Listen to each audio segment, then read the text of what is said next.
Hi friends, मैं और मेरी गर्लफ्रेंड हमारे कॉलेज फ्रेंड की बर्थडे पार्टी से वापस आ रहे थे। उसके घर से निकलते निकलते हमें काफी देर हो गई थी।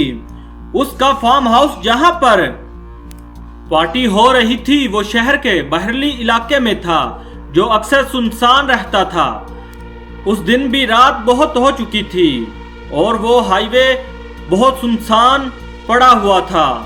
हमारे अलावा कोई भी गाड़ी उस रास्ते पर नहीं थी। मैं गाड़ी चला रहा था और मेरी गर्लफ्रेंड सुनोया मेरे बगल में बैठी हुई थी। उस रात की खामोशी से डर ना लगे इसलिए मैंने गाड़ी में गाने चला रखे थे, लेकिन फिर भी मुझे बहुत जोरों से नींद आ रही थी। बार बार मेरी आंखें चपक रही थी और मुझसे गाड़ी नहीं चलाई जा रही थी। सुनोया ने मुझे किसी तरह जगा कर रखा हुआ था।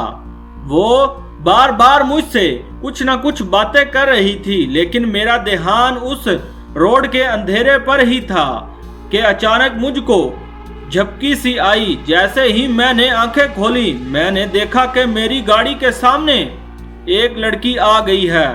मुझे होश आता उससे पहले मैं उसे कुचल चुका था। मैंने जब गाड़ी रोकी तो वो जमीन से घिसते घिसते एक साइड पर रुक गई।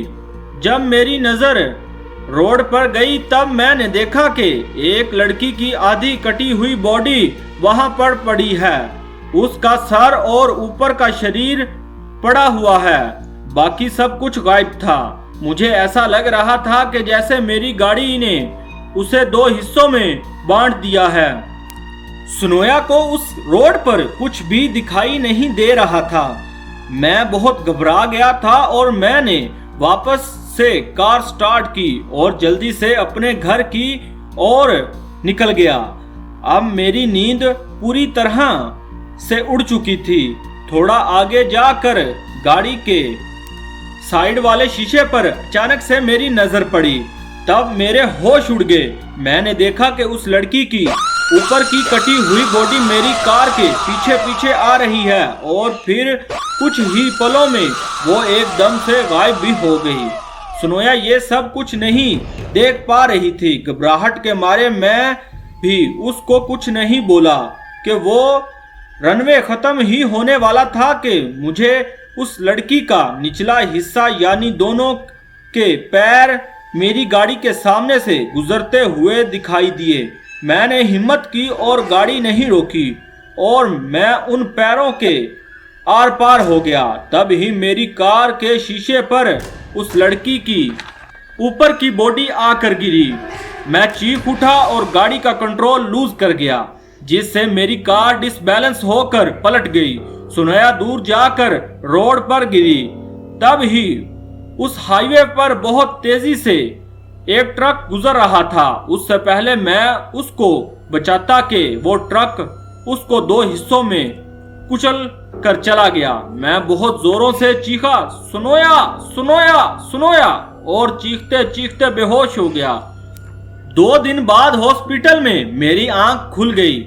मुझे डॉक्टर्स ने बताया कि वो सुनोया को बचा नहीं सके। जब मैंने अपने दोस्त को अपना पूरा किस्सा बताया तो उसने मुझे टेके टेके की खौफनाक कहानी सुनाई। उस दिन से हर रात मुझे एक सपना आता है जहां मुझे ऐसे लगता है कि कोई मेरे पीछे रेंगते हुए आ रहा है और मुझसे आके पूछ रहा है कि उसके पैर कहाँ हैं। मुझे नहीं पता कि वो सुनोया है कि टेके टेके, पर उस सवाल को सुनकर रोज रात को मेरी रूह कांप जाती है। तो कैसे लगी ये मेरी हंटेड स्टोरी?